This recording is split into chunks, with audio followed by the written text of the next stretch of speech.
नमस्कार। इस एक्सप्लेनर में हम पृथ्वी को अंतरिक्ष में तैरती सिर्फ एक शांत चट्टान के रूप में नहीं देखने वाले हैं, बल्कि इसे एक विशाल, हमेशा चलते रहने वाले इंजन की तरह समझेंगे। एक ऐसा पावरफुल इंजन जो लगातार अपनी ही सतह का निर्माण कर रहा है और फिर उसे मिटा भी रहा है। तो चलिए इस शानदार सफर की शुरुआत करते हैं। अब सबसे पहले इस भारी भरकम शब्द जियोमॉर्फोलॉजी या भू आकृति विज्ञान को समझते हैं। आसान भाषा में कहें तो ये हमारे आसपास मौजूद पहाड़ों, घाटियों और मैदानों की आकृतियों और उन्हें बनाने वाली प्रक्रियाओं का अध्ययन है। ये जानना सच में बहुत रोमांचक है कि कैसे पृथ्वी की अंदर की गर्मी और बाहर का मौसम आपस में मिलकर हमारे महाद्वीपों का पूरा रूप तय करते हैं। इस सफर में हम कुछ मुख्य पड़ावों से गुजरेंगे।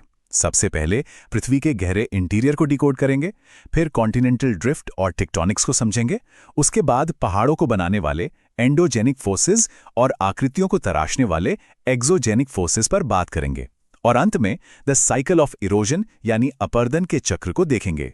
तो चलिए बिना किसी देरी के अपने पहले हिस्से डिकोडिंग अर्थ्स डीप इंटीरियर की तरफ बढ़ते हैं। सतह से नीचे चलते हैं और उन अदृश्य ताकतों का पता लगाते हैं जो इस पूरे प्लैनेटरी इंजन को फ्यूल दे रही हैं। अब जरा इस बात पर गौर कीजिए, जैसे जैसे हम गहराई में जाते हैं चट्टानों का घनत्व यानी डेंसिटी अचानक से बहुत बढ़ जाती है। सबसे ऊपरी परत क्रस्ट है जो हल्के सिलिका और एल्यूमिनियम यानी सियाल से बनी है। इसके ठीक नीचे मैंटल है जिसे हम सीमा कहते हैं, और फिर सबसे गहराई में आता है कोर जो बेहद भारी निकल और लोहे यानी निफे से बना है। हैरानी की बात यह है कि ये कोर इतना ज्यादा गर्म है कि इसका तापमान लगभग हमारे सूरज की सतह के बराबर होता है। बिल्कुल अविश्वसनीय, है ना? और उस भयंकर गर्मी का अंदाजा इस नंबर 32 से लगाया जा सकता है। पृथ्वी के अंदर गहराई में जाते हुए हर 32 मीटर नीचे उतरने पर तापमान में 1 डिग्री सेल्सियस की बढ़ोतरी हो जाती है।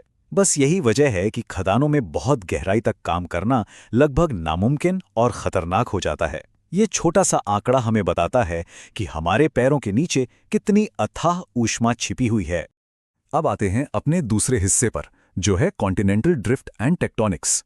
कोर की इस भयंकर गर्मी से ऊपर की तरफ बढ़ते हुए हम देखेंगे कि ये थर्मल एनर्जी क्रस्ट को कैसे धक्का मारती है, जिससे पूरे के पूरे महाद्वीप ही अपनी जगह से खिसक जाते हैं। एल्फ्रेड वेगनर का महाद्वीपीय विस्थापन का सिद्धांत इस पूरी कहानी को एकदम साफ कर देता है। कार्बोनिफेरस काल में पेंजिया नाम का एक विशाल इकलौता महाद्वीप हुआ करता था। मान लीजिए सारी जमीन एक साथ जुड़ी हुई थी। फिर जुरासिक काल में ये टूटने लगा और अंगारा लैंड तथा गोंडवाना लैंड में बंट गया, और अंत में करोड़ों सालों की लंबी प्रक्रिया के बाद आज के वो महाद्वीप बने जिन्हें हम नक्शे पर देखते हैं। यहाँ समझने वाली सबसे दिलचस्प बात यह है कि पृथ्वी का क्रस्ट कोई एक साबुत अंडे का छिलका नहीं है। प्लेट टेक्टोनिक्स के सिद्धांत के अनुसार ये मैंटल की संवहन धाराओं से चलने वाली कई अलग अलग प्लेटों की एक विशाल पहेली की तरह है। और एक बहुत ही मजेदार तथ्य बताऊं, ये भारी भरकम टेक्टोनिक प्लेट्स लगभग उसी गति से खिसकती हैं जिस गति से हमारे हाथों के नाखून बढ़ते हैं। जी हाँ, बिल्कुल धीरे धीरे। अब बढ़ते हैं अपने तीसरे हिस्से की ओर, एंडोजेनिक फोर्सेस, बिल्डिंग माउंटेन्स। चलिए सतह पर वापस चलते हैं और देखते हैं कि इन प्लेटों के खिसकने का क्या असर होता है। इसे एक महाकाव्य जैसी कभी न खत्म होने वाली लड़ाई की तरह समझिए। एक तरफ हैं एंडोजेनिक या अंतर्जात बल जो पृथ्वी के अंदर से काम करते हैं। ये एक तरह के निर्माता हैं जो भूकंप जैसी अचानक घटनाओं के जरिए नए पहाड़ों को जन्म देते हैं। और दूसरी तरफ हैं एक्सोजेनिक या बहिर्जात बल जो बाहर से काम करते हैं। ये विनाशकारी होते हैं जो मौसम और हवा पानी के जरिए धीरे धीरे लेकिन लगातार इन बनी हुई आकृतियों को घिसकर नष्ट करते रहते हैं। जब ये विशाल प्लेटें आपस में टकराती हैं या एक दूसरे से दूर जाती हैं तो ये क्रस्ट का आकार ही बदल देती हैं। दबाव या संपीड़न से चट्टानों में विशाल मोड़ यानी फोल्ड पड़ जाते हैं। हमारा महान हिमालय पर्वत बिल्कुल ऐसे ही बना है। दूसरी तरफ जब खिंचाव होता है तो चट्टानों में दरारें या फॉल्ट आ जाते हैं, जिससे पूर्वी अफ्रीकी रिफ्ट जैसी बहुत गहरी घाटियां या फिर ऊंचे ब्लॉक पहाड़ बन जाते हैं। और इस डेटा पर एक नजर डालिए। विनाशकारी प्लेट सीमाएं, जहां एक प्लेट दूसरी के नीचे धंसती है, वहां सबसे ज्यादा हलचल होती है। पैसिफिक रिंग ऑफ फायर जैसी जगहों पर दुनिया भर के लगभग 80% ज्वालामुखी विस्फोट होते हैं। ये साफ तौर पर दिखाता है कि पृथ्वी के भीतर कितनी भयानक उथल-पुथल मची हुई है, जिसका सीधा असर हमारी सतह पर होता है। चलिए अब अपने चौथे हिस्से पर चलते हैं, एक्सोजेनिक फोर्सेस, स्कल्पटिंग लैंडफॉर्म्स। अंदरूनी ताकतों ने पहाड़ तो खड़े कर दिए, अब हमारा वायुमंडल एक मूर्तिकार की तरह अपना काम शुरू करता है। अब एक सीधी सी बात है, किसी भी भारी पत्थर को हवा या पानी तब तक नहीं बहा सकता जब तक कि वो टूट ना जाए। यही काम आता है अपक्षय यानी वेदरिंग। ये एक मूक प्रक्रिया है जो चट्टानों को बिना हिलाए अपनी ही जगह पर कमजोर कर देती है। लगातार बदलता तापमान चट्टानों को फैलाता और सिकोड़ता है, और रासायनिक प्रक्रियाएं उन्हें अंदर ही अंदर खोखला कर देती हैं। एक बार चट्टानें कमजोर पड़ गईं तो फिर प्रकृति के बाकी कलाकार मैदान में आ जाते हैं।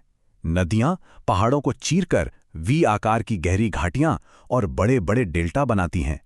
हवाएं रेगिस्तान की रेत को उड़ाकर शानदार टीलों और मशरूम जैसी चट्टानों का रूप दे देती हैं। और ग्लेशियर, जो बर्फ की विशाल नदियां हैं, खिसकते हुए यू आकार की चौड़ी घाटियां तराश देते हैं। लेकिन इस पूरी कहानी में सबसे रहस्यमयी मोड़ लाते हैं कार्स्ट क्षेत्र। जब चूना पत्थर या जिप्सम जैसी घुलने वाली चट्टानों पर भूजल का असर होता है तो सतह के ठीक नीचे एक बिल्कुल अलग ही दुनिया बन जाती है। रासायनिक अपरदन के कारण पानी जमीन के अंदर विशाल और छिपी हुई गुफाएं और खतरनाक सिंकहोल बना देता है। ये किसी तिलिस्म से कम नहीं है। और अब हम पहुंच गए हैं अपने आखिरी हिस्से पर, द साइकिल ऑफ इरोजन यानी अपरदन का चक्र। इस पूरे विशाल भूगर्भीय इंजन को एक धागे में पिरोने के लिए कुछ बेहतरीन अकादमिक ढांचे मौजूद हैं। प्रसिद्ध भूगोलवेत्ता विलियम मॉरिस डेविस का एक बहुत ही शानदार कथन है, परिदृश्य संरचना, प्रक्रिया और समय का एक फलन है। यानी कोई भी लैंडस्केप कैसा दिखेगा, ये इस बात पर निर्भर करता है कि उसकी बनावट कैसी है, उस पर कौन सी ताकतें काम कर रही हैं और उन्हें काम करते हुए कितना समय बीत चुका है। यही तिकड़ी ये तय करती है कि भूआकृतियां कैसे जन्म लेती हैं और कैसे खत्म हो जाती हैं। डेविस ने इसे इंसानी जीवन के चरणों से जोड़कर एक बहुत ही लॉजिकल क्रम में समझाया। युवावस्था में नदियां पूरी ताकत से घाटियों को नीचे की तरफ गहरा करती हैं। परिपक्वावस्था यानी मैच्योरिटी में घाटियां चौड़ी होने लगती हैं, और वृद्धावस्था आते आते पूरा का पूरा पहाड़ी इलाका नदी के बहाव से घिसकर एक समतल मैदान में बदल जाता है, जिसे पेनी प्लेन कहते हैं। वैसे यहाँ एक बहुत ही दिलचस्प अकादमिक बहस भी है, जहाँ डेविस का मानना था कि ये सब एक के बाद एक क्रम में होता है। वहीं वॉल्टर पिंक ने कहा कि भाई ये कोई सीधी रेखा नहीं है। पिंक का तर्क था कि जमीन का ऊपर उठना और उसका घिसना दोनों काम एक साथ एक लगातार चलने वाली प्रतियोगिता की तरह होते हैं, और अंत में जो बचता है उसे उन्होंने एंड्रम्फ नाम दिया। इस पूरी चर्चा को जेम्स हटन के एक बहुत ही गहरे विचार से जोड़ा जा सकता है, वर्तमान अतीत की कुंजी है। यह सिद्धांत हमें याद दिलाता है कि आज हम पृथ्वी पर जो भी ताकतें काम करते हुए देख रहे हैं, ठीक वैसी ही ताकतें अरबों सालों से बिना रुके काम कर रही हैं। यानी आज हमारे सामने खड़े विशाल पहाड़ उन्हीं प्रक्रियाओं का नतीजा है जो डायनासोर के जन्म से भी बहुत पहले मौजूद थीं। और ये बात एक बहुत ही बड़े सवाल की तरफ ले जाती है। अगर पृथ्वी का ये शानदार और ताकतवर इंजन कभी रुकने वाला नहीं है, तो आज से लाखों साल बाद हमारे महाद्वीप और हमारी पृथ्वी कैसी दिखेगी? क्या आज के पहाड़ मैदान बन जाएंगे और नए पहाड़ जन्म लेंगे? इस अंतहीन विकास के बारे में सोचना ही अपने आप में अद्भुत है। इस एक्सप्लेनर में हमारे साथ जुड़ने के लिए बहुत बहुत धन्यवाद।